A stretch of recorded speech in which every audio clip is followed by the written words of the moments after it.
Assalamualaikum warahmatullahi wabarakatuh. Halo sobat ekonomi yang ada di seluruh Nusantara. Selamat datang lagi di Economic Echo Podcast Berinspiration with Conversation bersama Dwi Nurika di sini.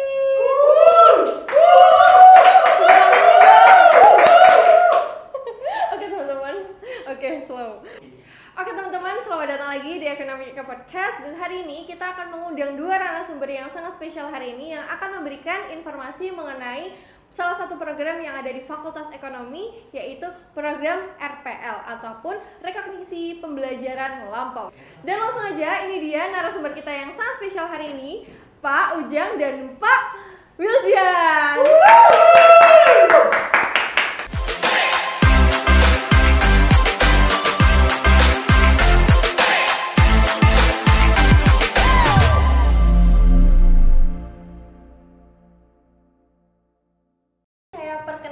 Kedua narasumber yang sangat luar biasa hari ini, ada Pak Ujang dari Kaprodi Manajemen di Fakultas Ekonomi. Tepukkan dulu dong.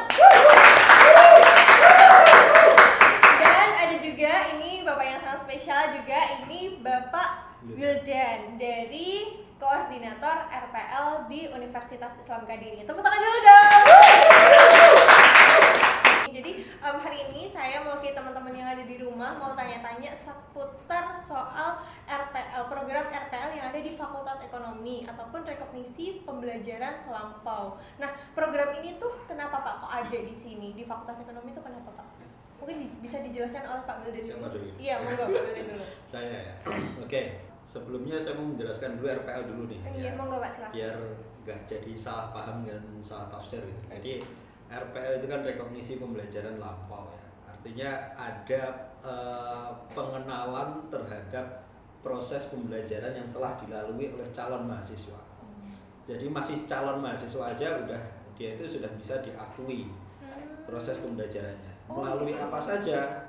Banyak sekali, melalui pendidikan formalnya, pendidikan non formalnya, pendidikan informalnya, dan juga bahkan melalui pengalaman pekerjaannya gitu. Jadi banyak sekali yang bisa diakui agar dia nanti bisa istilahnya memotong SKS yang akan diambil di Uniska. Oh gitu. Jadi bisa apapun pengalamannya itu bisa dipotong dan diakui, dinilai dari Fakultas Ekonomi itu sendiri ya Pak ya. Wah, keren. Kenapa Pak kok sampai ada program RPL di Fakultas Ekonomi? Oke. Sebenarnya RPL itu bukan program Uniska ya. Ini perlu di highlight bahwa RPL ini adalah murni program kementerian. Oh, kementerian. Jadi bukan Uniska yang mengadakan, bukan. Jadi otomatis ijazahnya pun juga bukan Uniska yang mengeluarkan. Jadi langsung dari kementerian juga, sama halnya kayak ijazah-ijazah pada umumnya. Dan di situ pun juga gak ada pembeda antara umum, reguler ataupun melalui jalur RPL. Itu yang pertama. Terus yang kedua, dari sekian banyak universitas yang ada, itu tidak semuanya bisa mengadakan RPL. Oh, nggak semua universitas. Iya. Dan bahkan satu universitas yang bisa mengadakan itu pun juga nggak semua prodi, nggak semua fakultas itu bisa mengadakan. Oh gitu. Contohnya kayak di Uniska. Di Uniska itu kebetulan di Fakultas Ekonomi itu semuanya bisa mengadakan, baik itu prodi akuntansi maupun prodi manajemen. Jadi ini salah satu keunggulan Fakultas Ekonomi juga. Tepuk tangan dulu dong. Woo!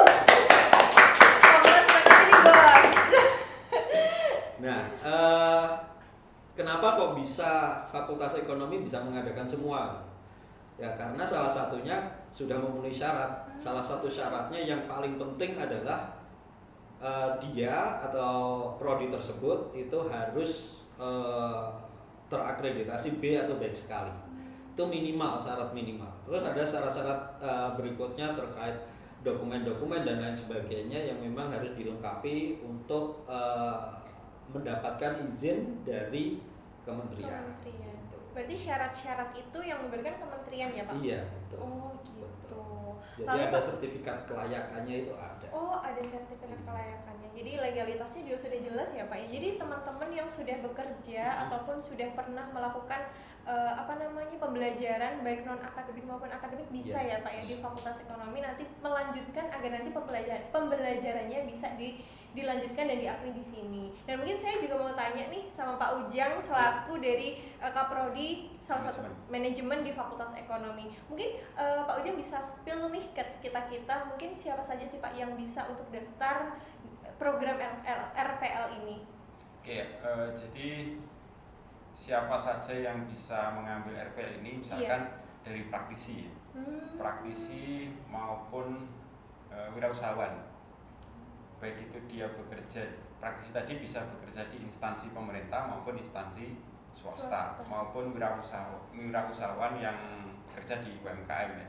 Nah, praktisi maupun instansi ini bisa yang lulusan SMA atau sudah menempuh S1 tapi belum lulus.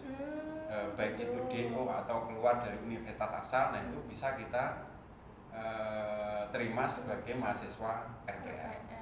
Wah, keren banget. Berarti memang terbuka lebar nih Pak. Betul. Buat siapa saja yang sudah pernah punya pengalaman sebelumnya itu bisa dinilai di Fakultas Ekonomi untuk dilanjutkan. Betul. Jadi memang program ini membuka kesempatan bagi banyak pihak agar mendapatkan pendidikan yang lebih tinggi. Wah, keren banget. Wah, mantap. Lalu Pak, mungkin Bapak bisa sedikit memberikan kejelasan Pak Wildan mengenai manfaat dari mengikuti program RPL ini, biar teman-teman calon mahasiswa nih dari Fakultas Ekonomi nanti bisa memberikan mendapatkan gambaran soal manfaatnya itu apa aja. Oke. Jadi dari apa yang dipaparkan oleh Pak Ujang tadi, itu kalau dia memang dari mempunyai background seperti itu, dia bisa mendaftar RPL. Dan apa sih keuntungannya kan gitu. Keuntungannya salah satunya adalah dia jauh lebih cepat masa studinya. Oh, bisa. Jadi gitu ya. Yang jadi sebelumnya kan 4 tahun ya, 4 tahun atau 8 semester, itu bisa lebih cepat 1 tahun bahkan sampai 2 tahun lebih cepat.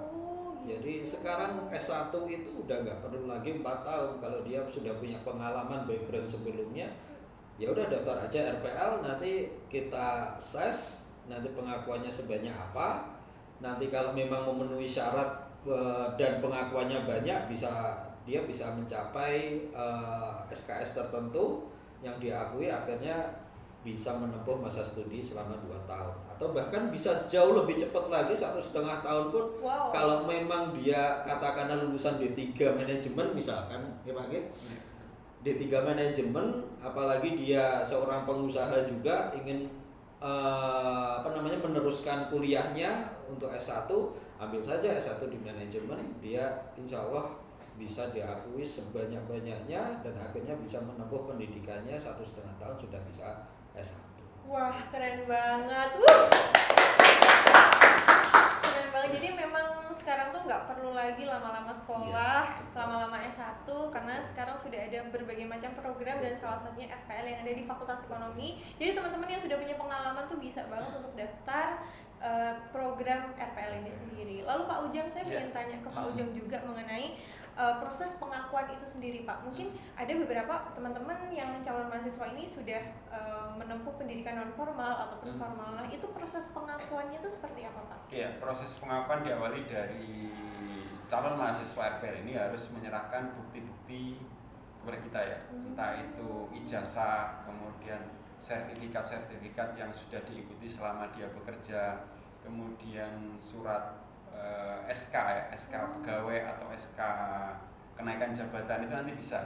Nah, dari situ kemudian kita melakukan analisis, melakukan penilaian, oh ternyata sertifikat ini cocoknya untuk mata kuliah A. Nah, itu nanti langsung kita nilai, kita rekognisi. Oh gitu, jadi sesuai dengan SK ataupun sertifikat-sertifikat. Ya, semakin banyak bukti yang diserahkan kita, nanti semakin banyak SKS yang akan atau mata kuliah yang akan dinilai.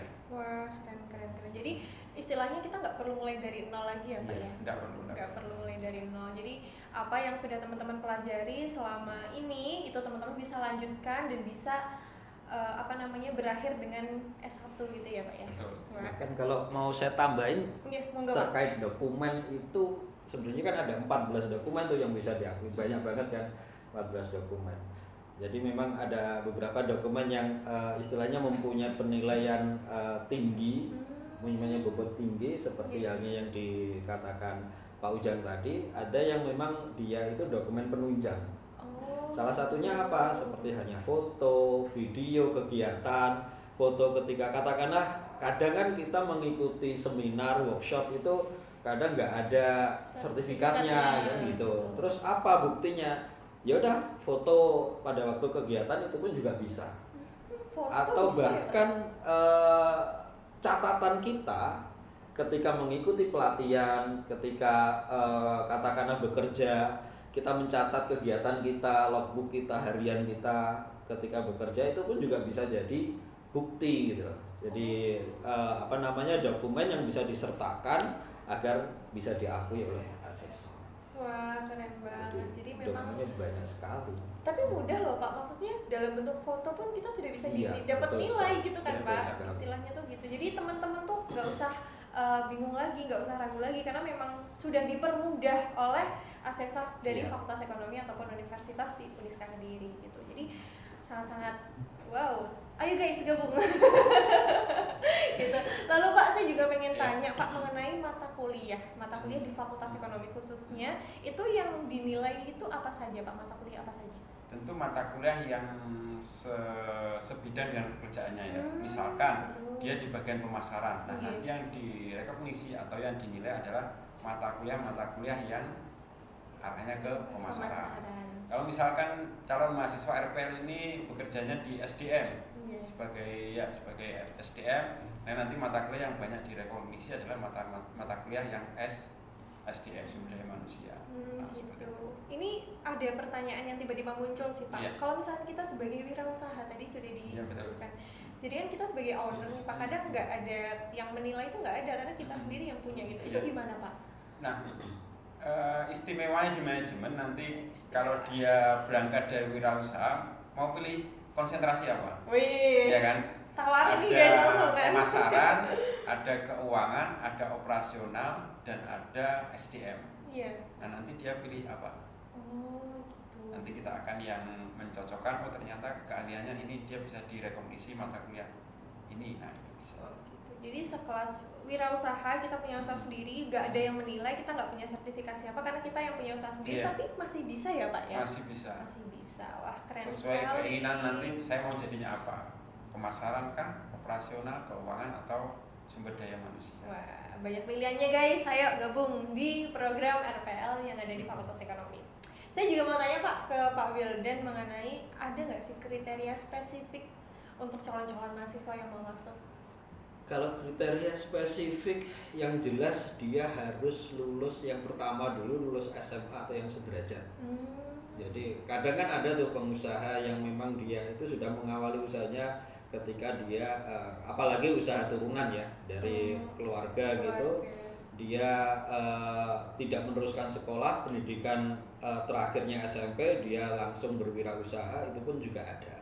Dan itu yang nggak bisa kita akui karena memang yang bisa kita akui yang pertama syarat utama itu adalah lulusan SMA atau yang sederajat. Tuh yang pertama. Terus yang kedua dia harus memiliki pengalaman pembelajaran sebelumnya. Pembelajaran ini dari mana saja? Ya seperti yang telah kita bahas tadi, dari pekerjaan bisa, dari pendidikan formal itu yang D1, D2, D3 atau bahkan mungkin dia sudah lulusan S1 nih. Karena ada dia sudah lulusan S1, katakanlah dia misalkan S1 akuntansi misalkan, dia pengen mengambil manajemen tuh agar lengkap tuh keilmuannya gitu kan, ekonominya ya. Nah, atau mungkin karena ada juga kemarin itu yang mau daftar itu dia sudah berwirausaha juga dan dia itu ingin menjadi dosen gitu. Dia sudah lulusan S2 manajemen tapi S1-nya itu dia ambilnya teknik elektro gitu. Agar dia itu istilahnya linear ya. Agar linear dia akhirnya ngambil S1 manajemen. Itu pun juga bisa. Jadi banyak sekali pendidikan formal yang bisa dia akui. Terus pendidikan non formal itu meliputi kayak kursus, terus kegiatan workshop dan lain sebagainya itu pun juga bisa diakui. Terus pendidikan informal, kalau pendidikan informal ya keseharian kita di tempat kerja, keseharian kita mengelola suatu usaha, itu selama itu ada dokumennya, selama itu bisa dibuktikan dengan adanya dokumen, maka itu pun juga bisa diakui. Nah, yang nggak bisa itu apa? Contoh misalkan kita pendiri UMKM misalkan, dan UMKM itu ternyata belum terdaftar. Akhirnya kan nggak ada dokumen legal formalnya. Oh, gitu. Nah, kalau dokumen itu nggak ada, otomatis kita pun juga gimana cara membuktikannya kan gitu. Iya. Jadi memang harus ada dokumen legal formalnya biar kita pun juga bisa mengakui dan bisa men-track bahwa ini tuh dokumennya benar dan sesuai dengan kemampuannya. Gitu, baik. Oke, itu ya teman-teman, mungkin bisa dicatat untuk teman-teman yang mau daftar di program RPL yang ada di Fakultas Ekonomi Uniska. Mungkin itu sedikit catatan dari Pak Wildan dan juga Pak Ujang. Nah, aku juga mau tanya, mungkin mewakili teman-teman juga yang ada di rumah, mau tanya soal ada nggak sih Pak untuk instansi ataupun pihak eksternal yang mendukung adanya program ini? Dari boleh keduanya? Iya. Sama Tulungagung kemarin. Oke. Jadi gini, apa namanya, kalau terkait kerjasama, jadi ada, kita kan sudah menjalin kerjasama pihak universitas nih umumnya. Universitas itu sudah menjalin kerjasama dengan berbagai instansi kan. Nah, dari situ kita seleksi tuh, dari banyak instansi itu kita seleksi mana-mana yang sesuai dengan fakultas dan prodinya.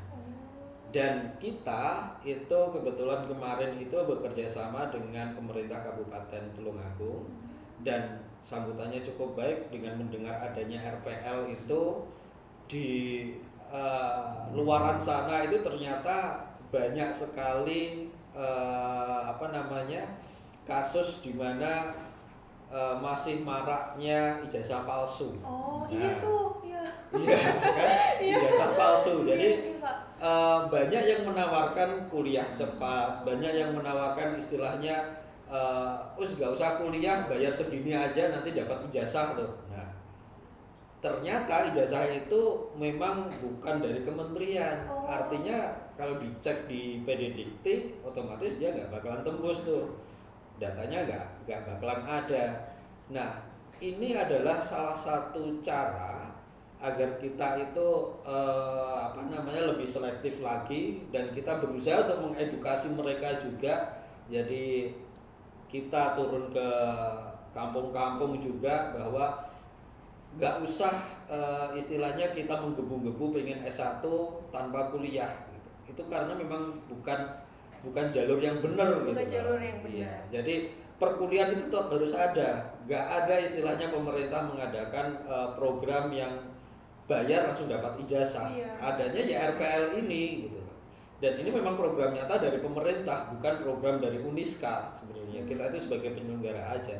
Nah, dengan adanya RPL ini sebenarnya di antara mereka juga ada yang nggak percaya karena takut itu tadi, karena memang sudah ada beberapa saudara mereka yang tertipu dengan adanya ijazah palsu. Kekhawatiran seperti itu tuh di Tulungagung itu ternyata ada gitu. Dan karena kita juga secara masif juga mengedukasi mereka, dan alhamdulillah kemarin untuk Tulungagung angkatan pertama itu ada sekitaran 15. Wah, banyak ya Pak. Nah, dari Tulungagung ada sekitaran 15, dan ini targetnya itu sekitaran 50 dari Tulungagung itu nanti insya Allah akan juga masuk ke sini. Iya. Gitu. Dan itu perangkat semua ya? Iya, dan itu perangkat semua. Perangkat desa. Perangkat desa. Iya. Ya, saya juga pernah mendengar Pak, salah satu agar bisa menunjang pekerjaan itu kan kualifikasi pendidikan ya Pak, seperti kayak S1, S2. Nah, mungkin ini salah satu solusi juga ya Pak ya, solusi buat teman-teman calon-calon mahasiswa nih yang pengen untuk meningkatkan jenjang karirnya, itu nanti bisa untuk melanjutkan sekolah dulu di Fakultas Ekonomi program RPL itu sendiri. Artinya gini, di FE itu untuk program RPL ini bisa menerima pendaftaran secara kolektif seperti tadi ya, instansi pemerintah, ataupun lembaga pendidikan dan pelatihan, bisa juga secara personal. Jadi mahasiswa sendiri yang datang mengurus sendiri itu bisa. Tempatnya di mana Pak biar kita bisa mengurus itu? Kalau tempatnya sendiri ya langsung aja datang di Uniska, nanti di PMB, nanti pasti akan diarahkan. Oh, nanti Mas. Kalau misalkan memang katakanlah nggak ada waktu, nggak ada kesempatan untuk datang ke Uniska, semuanya itu sekarang dipermudah dengan adanya pendaftaran secara online, pembayaran secara online. Bahkan kita kemarin di Tulungagung itu semuanya kita lakukan secara online. Secara online semua, bahkan sampai proses assessment, sampai penerimaan SK kita semuanya secara online. Pemberkasan juga. Dan sampai akhirnya diterima dan perkuliahan pun terjadi beberapa kali pun juga awal-awal itu pun juga online Pak ya. Awal-awal itu juga online juga karena kebetulan memang memang waktunya online kan.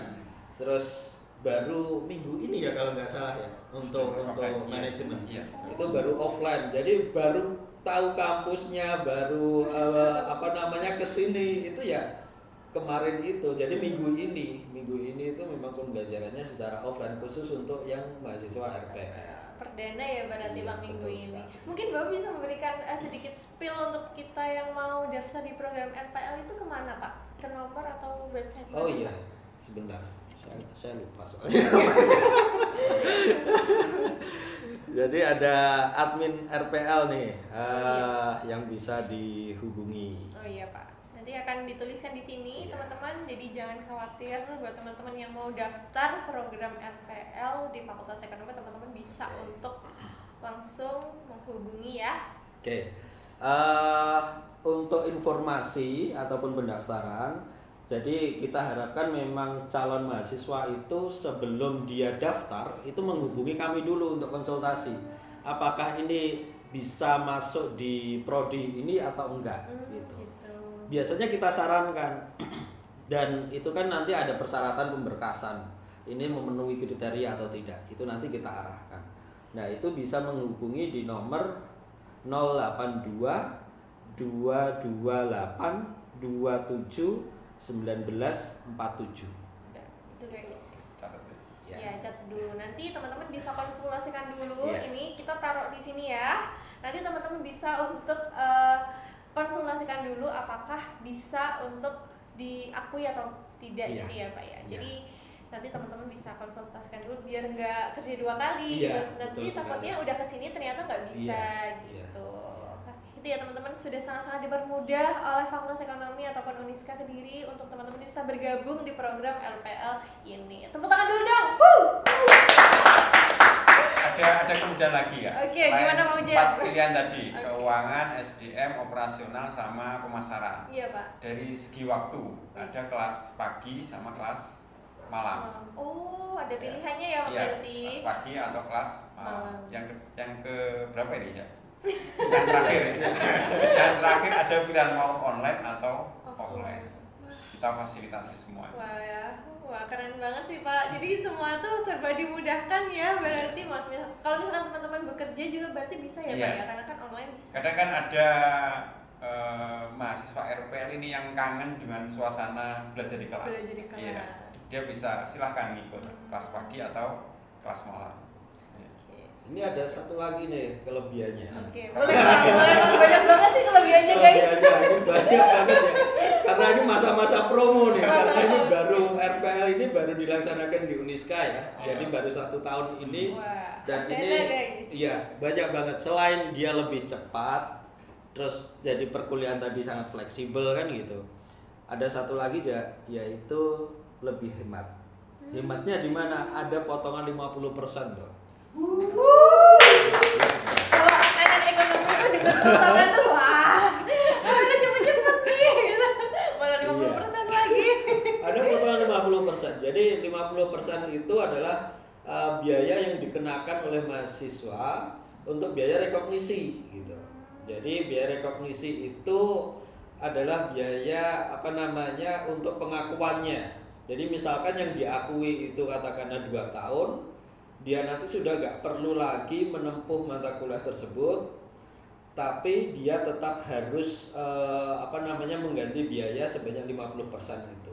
dari 2 tahun itu gitu. Jadi udah hemat waktu, hemat biaya, juga fleksibel juga dan kuliah. Jadi buat teman-teman yang kerja ataupun teman-teman yang setelah kerja pengen pendidikan lagi tuh bisa ya Pak berarti. Mungkin Pak Wildan maupun Pak Ujang bisa memberikan sedikit informasi juga bagaimana caranya biar kita bisa daftar di program ini. Oke. Yang pertama tadi silakan menghubungi di nomor tersebut untuk konsultasi lebih lanjut. Terus nanti kita arahkan mulai dari pendaftaran, bahkan akan kita bantu.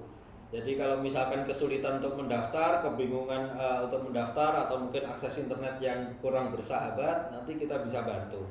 Termasuk juga pembayaran juga. Jadi beberapa orang itu memang karena ini segmentasi pasarnya itu ada yang muda, ada yang sudah lanjut usia juga. Terkadang itu kebingungan terkait pembayaran karena memakai virtual account. Nah, kalau masalah kebingungan untuk pembayaran pun juga akan kita bantu. Dibantu juga guys.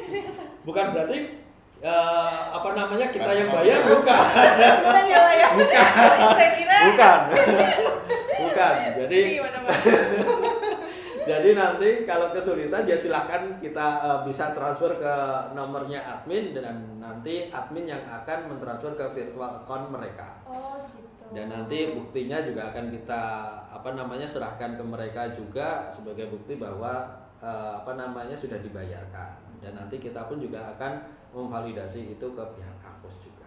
Jadi artinya pendaftaran RPL ini memang terpusat di kampus ya, terpusat satu pintu, nanti kemudian setelah proses di pusat baru diserahkan ke fakultas. Yes. Nanti bagiannya Pak Ujang kalau udah. Iya betul. Kalau udah diserahkan nanti bagiannya Pak Ujang gitu ya. Jadi memang proses ini semua full service ya Pak ya berarti. Semua difasilitasi, semua dimudahkan, semua dibantu gitu. Jadi buat teman-teman calon-calon mahasiswa jangan bingung, jangan gundah, jangan bingung lagi. Pokoknya kalau misalkan teman-teman pengen untuk melanjutkan studi, untuk jenjang karir, untuk kangen suasana kelas misalkan, ataupun pengen menambah wawasan, teman-teman bisa untuk join bergabung di program RPL di Fakultas Ekonomi Universitas Islam Mandiri. Betul nggak Pak? Dan untuk teman-teman yang tadi pengen tanya info-info lebih lanjut mengenai RPL, teman-teman bisa catat di nomor itu tadi untuk tanya-tanya lanjutnya ya Pak ya, seputar program RPL itu sendiri gitu. Dan terima kasih kepada Pak Ujang dan Pak Wildan sudah menyempatkan waktu untuk memberikan informasi kepada kita semua mengenai program RPL itu sendiri. Sebelum ini berakhir mungkin ada tambahan Pak mungkin? Nah, tadi kita kan bahas manajemen ya. Iya. Jangan dilupakan di FE itu ada akuntansi kan. Ya.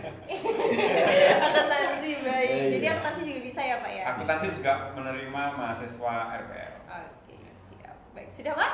Ada lagi tambahannya? Apa lagi ya? Kesan-kesan, pesan ataupun wejangan untuk teman-teman yang mau bergabung. RPL. Gini. Kita RPL itu akan selalu buka setiap semester. Jadi tidak ada gelombang-gelombang. Jadi setiap semester kita akan buka, kita akan terima mahasiswa tersebut. Di situ hanya akan ada penutupan tuh. Kalau misalkan lebih dari itu daftarnya ya udah kita ikutkan semester depannya. Jadi nggak ada lagi kalau misalkan ditanya mahasiswa RPL yang sudah gabung di kita, kalau ditanya kamu semester berapa, ya pasti dia akan bingung. Pasti akan bingung. Soalnya apa? Pengakuannya itu banyak sekali. Mulai dari mungkin semester 1, 2, 3, 4, 5, 6, 7 itu ada aja yang diakui gitu loh. Jadi akhirnya kan nanti dia lompat-lompat, kuliahnya pun juga lompat-lompat. Kalau ditanya semester berapa ya dia sendiri pun juga nggak bisa menjelaskan gitu. Jadi yang paling penting adalah bagi mereka yang merasa sudah mempunyai kemampuan, background pendidikan di bidang manajemen atau seorang wirausaha atau bahkan mungkin dia bekerja di suatu perusahaan ingin gabung ke kita, silahkan langsung aja daftar di FE nantinya. Siap. Terima kasih banyak Pak Wildan dan Pak Ujang sudah menyempatkan waktu di Economic Eco Podcast. Semoga nanti Bapak Ujang maupun Pak Wildan bisa untuk bergabung di sini untuk sharing lagi terkait dengan informasi-informasi selanjutnya. Terima kasih teman-teman, jangan lupa untuk nonton episode selanjutnya. Terima kasih dan wassalamualaikum warahmatullahi wabarakatuh. Waalaikumsalam.